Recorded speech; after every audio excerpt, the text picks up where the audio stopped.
Arráez. We're taking all the best old school wisdom and blending it with the top new school methods to bring you the optimal coaching strategies. This is the 80-20 Baseball Podcast with Coach Bo.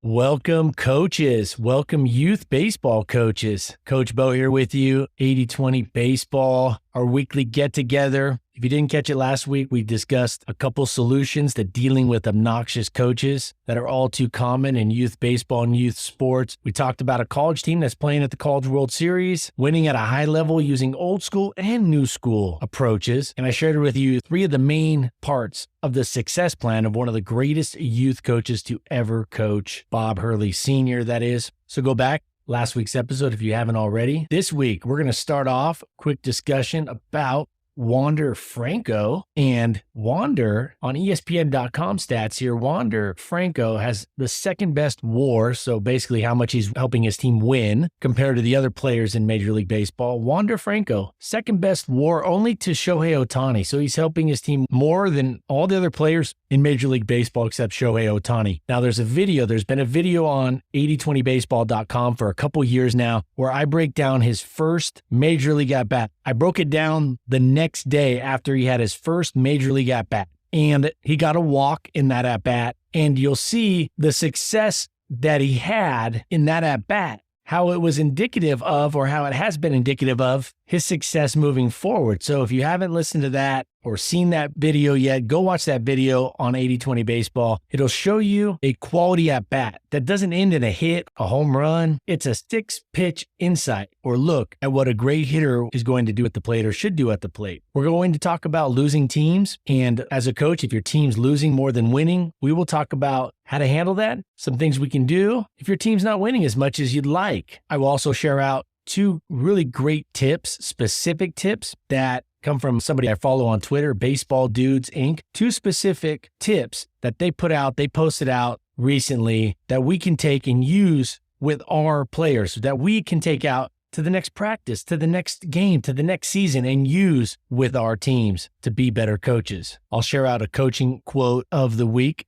from our friend Chuck. Those of you that have listened for more than 6 months, you very likely know who Chuck is. So we'll talk about Chuck and his advice to help us be better coaches, to stay on the path to being good coaches. He's going to tell us what our number one job is. I have a tip about our coaching messages that I was sitting there thinking about this past week. And I thought about the main problem with coaches' messages, other than them being too long, coaches being long-winded, but the message itself, the content of the message. And the biggest problem that I see with this, and we're going to break it down. I'm going to share with you how to avoid it. And it's simply just taking another path with your messaging and your approach when you're talking with your team and your players. And we're going to wrap it up by talking about Luis Arráez. Now, if you watch MLB.com or EN.com or MLB Network or ESPN, or I say .com because it seems like everything now is streamed. If you're watching the local regional networks and you're watching the Marlins play, Luis, his last name is Arráez, but if you're listening to it as most of you are listening it on English channels, they'll say Luis Arráez. They'll say Luis Arráez. But I went and looked up on YouTube, because he's Venezuelan, I went and looked up interviews that he did in Spanish, which of course is his language, and his name sounds nothing like how they say it on all the English channels, Major League Baseball TV, MLB TV, ESPN,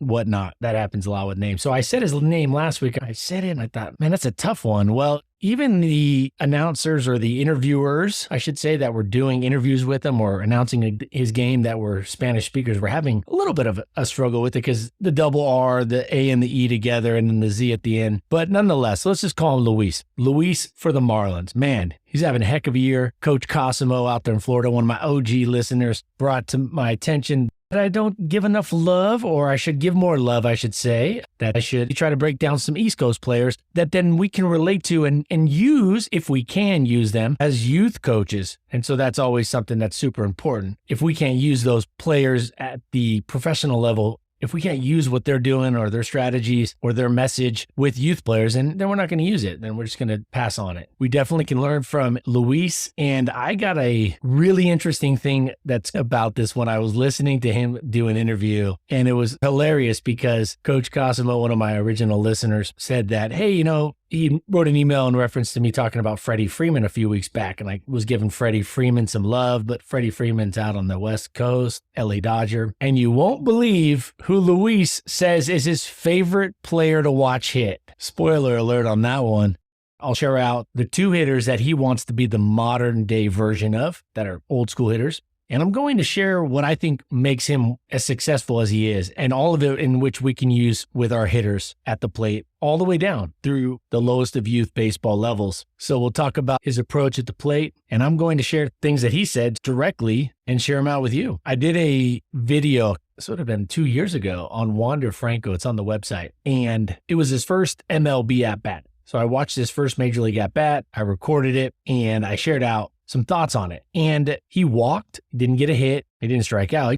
And I recorded it the day after his first Major League game. And I pointed out that what I saw in that single at bat, he was 6 for 6 on quality pitches. So there's a stat that's thrown around a lot called quality at-bats. Quality at-bats is a stat that's a lot better than individual stats like batting average. It factors in a lot more. In fact, hitters can get out and still have a quality at-bat. I think it's better to go down to the quality pitch metric. I think it's much better to assess each pitch. And it's not that hard to do. Now, for some of you, I don't think you have to get into this, but if you want to have some fun with, if you're just your kid, you could videotape it and just assess it. I highly recommend, if you're going to have hitters with good approaches at the plate, you need to break down each pitch and assess each pitch, whether they swung or not. And Wander Franco was 6 for 6. In other words, he was successful 6 out of 6 pitches. In fact, 2 of those were foul balls. But if you go watch that video, you'll see what I'm talking about. And there's video of him swinging and taking some pitches. What I saw just in that one at bat showed a lot, really showed a lot. Again, this was 2 years ago. And I was just looking at the wins above replacement stat. Basically, what players help their team win more than other players. Wander Franco, and this was on ESPN.com. Shohei Ohtani, of course, is at the top of the list. But number 2, Wander Franco, second only to Shohei Ohtani, ahead of Acuna, Chet, Freeman, our man Luis, Corbin Carroll, Marcus Stroman, Tatis, some great players. So Wander Franco, young player still, very young, Tampa Bay Rays, good player to watch, just like Luis for the Marlins, good players to watch for young hitters. Aaron Judge, love the guy, love watching him hit. I really like the guy as a person. Probably wouldn't have my 7-year-old, 12-year-old, 9-year-old following him too closely. And here's why. He's just so athletically gifted and so big that he can get away with some things where a Wander Franco is a little smaller, although bigger than Luis and some of these like Corbin Carroll. Those are good players to watch because they can't get away with any mistakes. They have a very small margin of error.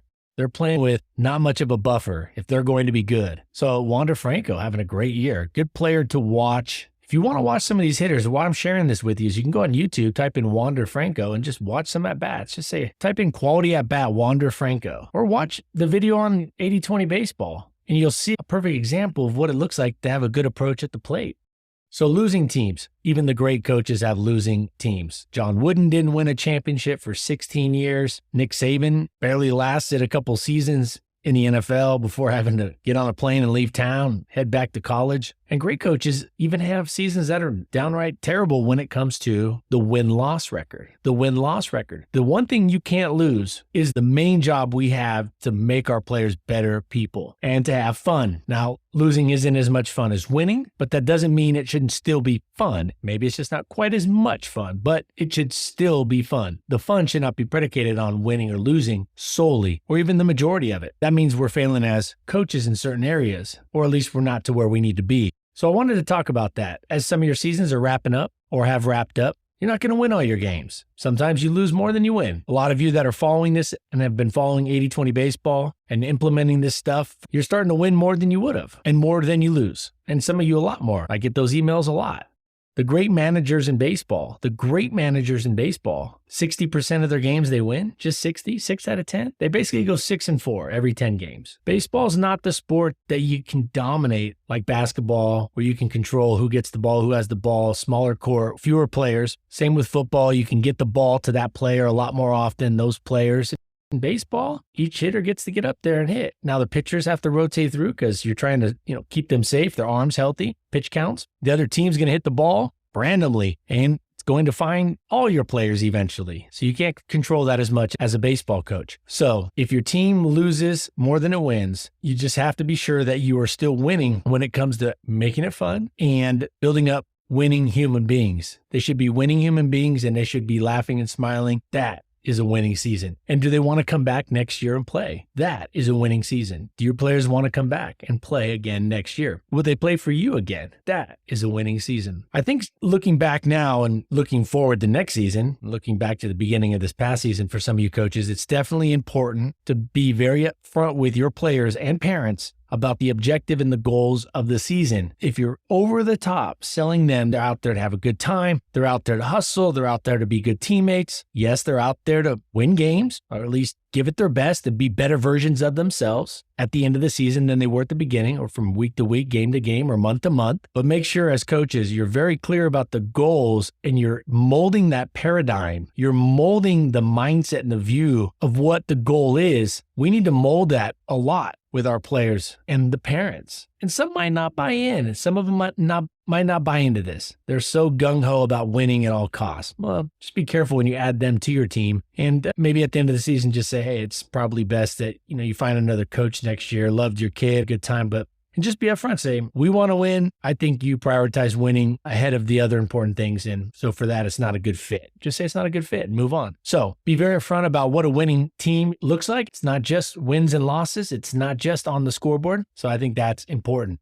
All right, moving forward here. Baseball Dudes Inc. on Twitter Coach put out a 20-point or a list of 20 things that coaches, should do to be successful. And two of them really stood out as things that are not shared a lot. And these are specific tips. So this goes to Baseball Dudes Inc. on Twitter. It's a good follow. Number 14 on that list was make eye contact. Take off your sunglasses. Make them take off theirs if they're wearing sunglasses, and then position yourself so that their back is to the sun. 20 years ago, when I was studying how to be a better PE teacher, I was fortunate at Cal State Long Beach and Long Beach State to have a really dedicated kinesiology department, teachers there that made a big thing about PE. PE wasn't some just afterthought elective class. It was a big deal. They wanted us to be really good. They videotaped us running drills, running classes. That was ahead of its time in terms of just videotaping it, dissecting it, each word we said. One of the first things they taught us was never have your students facing the sun. Always have their back to the sun. I thought this was a really good kind of a bundle of tips here. Hey, make eye contact when you're giving this message, when you're giving your coaching message. Make eye contact, take off your sunglasses, make them take off theirs if they're wearing them, and position yourself so their back is to the sun. So they're not facing the sun, you are. And I think another one too is you can get down on a knee from time to time, get down at their level.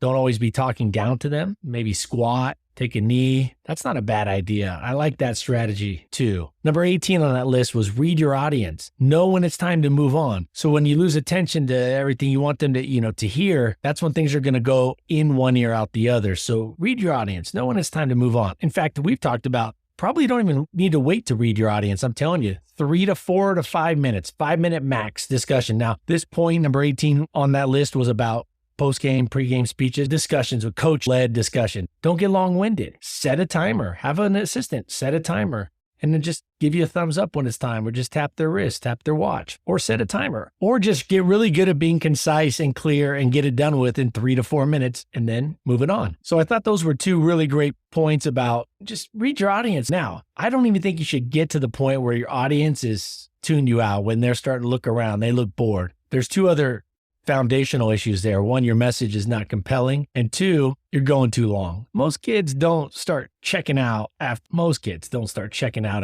minute or 2 minutes. They start checking out after 5 minutes. And they check out if the message doesn't sound like there's benefits, or at least there's not compelling. So you want to have a compelling message, positive message with praise. Those kids want to hear praise. Sell the benefits of what you're teaching them. Make it a compelling message. Speaking of coaching up better human beings, Charles Barkley, Chuck Barkley, old school basketball player, quote, "Your number one job as a coach is to make your players better men in society. If they become better players, then that's a bonus." Charles Barkley, end quote. Quote, "Your number one job as a coach is to make your players into better young men or into better human beings moving forward. They become better players, then that's a bonus." End quote. That's great. Charles Barkley spits out a lot of truth. A lot of these announcers, commentators, pregame, postgame folks, they're vanilla. They don't want to get canceled. Chuck just speaks his mind. So when he shares something like this, I'm much more inclined to listen to it as truth and not window dressing. So I love that quote by Charles Barkley. All right, our coaching message can't have a message geared toward the results that we're trying to get at the heart. It can have the results, the goal that we're trying to get to in the message, but it just can't have it at the heart. Our coaching message to our team, to our players, to our kids, individually and as a team, it must not have the result at the heart of the message, the desired result, or the things we're trying to avoid either. The results we're trying to avoid. You can talk about results. That can be on the outskirts, but at the heart of our coaching messages should be a specific action or actions that will get the players and team to those results, to the goal. Let me give you a key example that I hear a lot about. Coaches telling their team not to strike out. We strike out too much. Post-game talk, well, we struck out too much today. We strike out too much. We need to get the bats going. We need to score more runs. We need to strike out less. We need to get more walks. You see the commonality there? All of those things I just said were highlighting the results, not the process, not the actions, the specific actions or action that will get the players to those. Yes, we want to strike out less. We want more walks. We want to hit the ball better. We want more runs. Okay. We as coaches, our messaging must be something specific that they can do on a single pitch, on a single swing, at a single at bat. It needs to be very specific. And better if you're talking to the whole team, it's a message that needs to be heard and then applied and improved upon by multiple players or even the whole team. So I hear this a lot. I listen to a lot of coaches speak, and the message is geared around results. It has the result that the team wants, the players want, the coaches want at the heart of the message. It can't be at the heart. It has to be on the outskirts. For example, we need to go up there to the plate and start swinging at fewer pitches unless those pitches are in our meatball zone, in the part of the strike zone where we can really drive it. That might be half of the strike zone for youth baseball, might be a third of the strike zone. It's a pretty big size, maybe size of a big beach ball, but we're not just going up there swinging at everything with less than 2 strikes. We're swinging at pitches and then show them the specific area. Show them where that is. It might vary a little from hitter to hitter, but not a whole bunch. Be specific with our messaging. So assess yourself when you're giving messages to the team. Is it about the result? Hey, we need to strike out less. How about we need to swing at more pitches right here and less pitches out here, up there, around there? See the difference? We need to score more runs. You could replace that with base runners. When we're on base, we're always looking to get to that next base. We're never content with being at first or second or third. We want to get to home. We're always looking for an opportunity. We're always ready to go. We're not reckless. We're not taking crazy risks, but we are aggressive and we're looking to get that next base. See the difference? Hey, we need to score more runs. We need better base running. Those are all kind of a result, a general result. Score more runs is not a general result. That's a specific result, but it's the result nonetheless. We need better base running is a general message. We need specificity on specific actions that players can get better with and literally use. They don't have to figure it out from there. It's like, oh, coach said to do this. Let's do this. Hey, we need to score more runs. That leaves a lot of unanswered questions, a lot of questions to be asked. That could take kids down a lot of different paths that they could interpret that as. We don't want that. So Luis Arráez, or Luis Arráez, as they say on the English channels, his favorite player, Coach Cosmo, I hope you're listening to this, his favorite player to watch hit. And the whole reason I went and dug up a bunch of stuff and watched a bunch of stuff because you brought him up and he's doing amazing. He's just crushing. He's batting like 400. Last I checked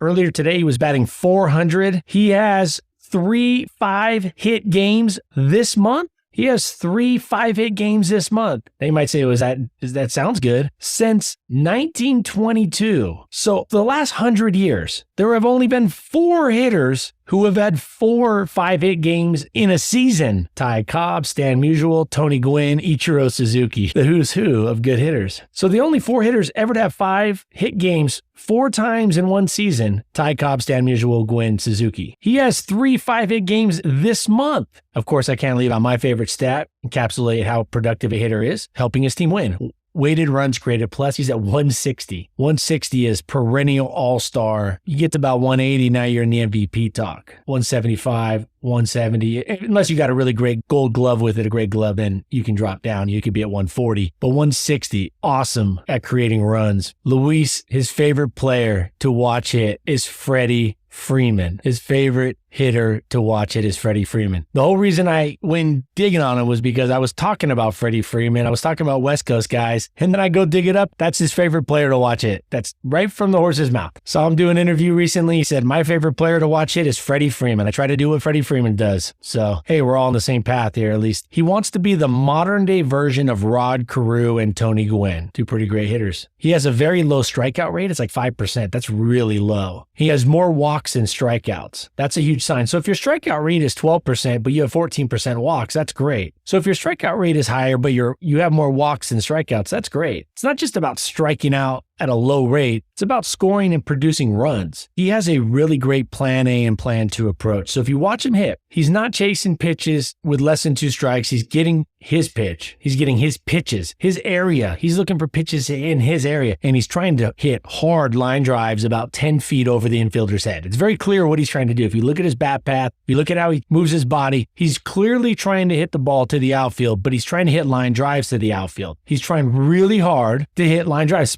So if you get a chance to watch some Miami Marlins, I highly recommend you take a look. What I think he does really good is he waits till the ball gets closer to the plate. He's not antsy. He's got a quick swing. So hitters, you want to get your swings quick so you can see the ball longer, so you can make better judgments on whether to swing or not swing, and also so you can square it up rather than missing it or nicking it. He's not trying to pull the ball, he said. He's not trying to pull the ball. He's trying to hit the ball toward the middle of the field very hard. Now, he does pull the ball, and he does hit the ball the other way. He's left-handed. He does hit the ball down the left field line. He does pull the ball to right field. In fact, in the World Baseball Classic, he pulled a couple home runs against Team USA. He had home run against USA right field bleachers. But he's trying to hit the ball. He's starting by trying to hit the ball up the middle and then let the pitch kind of dictate from there. Not just the location of the pitch, but the speed of the pitch. He has the best stats against non-fastballs this year in the major leagues. And that tells me 2 things. 1, he's swinging at the right pitches. And 2, he's letting that pitch travel, and he's trying not to pull the ball, because if he's, 1, swinging at bad pitches, well, you're not going to have good stats. And if you're out in front or you're really trying to pull the fastball, well, if they throw off speed, then you're going to be out in front of that. You're going to swing and miss. You're not going to do very well. So he's not afraid of driving a fastball the other way, up the middle. And then if he gets fooled a little bit, he can still keep the ball fair to his pull side, not hit a foul ball, or worse, be out in front, swing and miss. So Luis, fun player to watch. Go watch some video on him hitting. He's definitely somebody that young players could learn from and watch. And don't just watch the highlights of him making contact. Watch the entire at-bat. Try to find, and I'll leave this is my main tip. You cannot assess and learn from hitters if you just watch the times they made contact or the swing and miss on strike 2 or whatever. You need to watch entire at-bats. You could type in the words quality at-bat and then their name. That's a good way to come across those a little bit easier or more easily on YouTube or whatnot. But watch the whole at-bat. That's what tells you hitter's going to be great or not. So looking forward to watching Luis moving forward here. Man, those stats are pretty impressive. Good stuff all around. Things we can learn from. And again, I like using major league players to look at for all of us to be able to go see and find a lot of video on. If I tell you about the 11-year-old here in Boise who's raking, striking everybody out, you're going to be like, I don't know who that is. You can't get video. Of course, you can't get video on him. You have no idea what I'm talking about. So I do like to use these major league players that you can go see a lot of video on and see what I'm talking about, insofar as it's relatable to youth baseball, things that we can use at the youth baseball level. That's always the first piece of criteria that we look at. Next week, we're going to discuss 3 main reasons players quit playing youth baseball sports. 3 main reasons players quit playing youth baseball and how we can avoid those things happening. How can we avoid players quitting? Proactively reducing it, proactively trying to reduce the chances that players quit, that they don't want to come back next year. So tune in next week for that. going to be a good one. The drill design guide. So a lot of you have gone over and got the drill design guide. I have updated the drill design guide. I found a way to get you a better quality PDF, and I thought that PDF quality was pretty good, but I know the website and the email when it got sent, compressed it because emails, you can't send certain size files. So it compressed it. It's not massive. It's like 11 megabytes. But from what I understand, the PDF was compressed so it could be sent. So the quality on it, a little fuzzy, right? So if you want to get a crisp copy of it, it's ready for you over at the website. You can download the new one. For most of you, it was fine. It was good to go. So the drill design guide, a 21-page PDF on how to design drills, the key parts to making drills great. It's over there. It's looking even more crisp now. So go get that. You can follow me on Twitter, 8020_baseball. You can support the podcast. Just right when you're done, just leave a rating, leave a review. That helps a lot.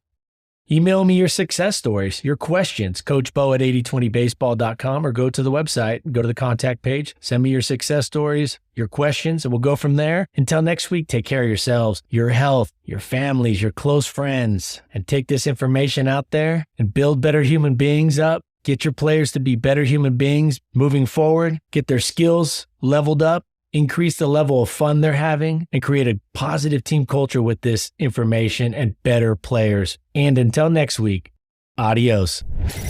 This has been the 80/20 Baseball Masterclass. Take it to the field.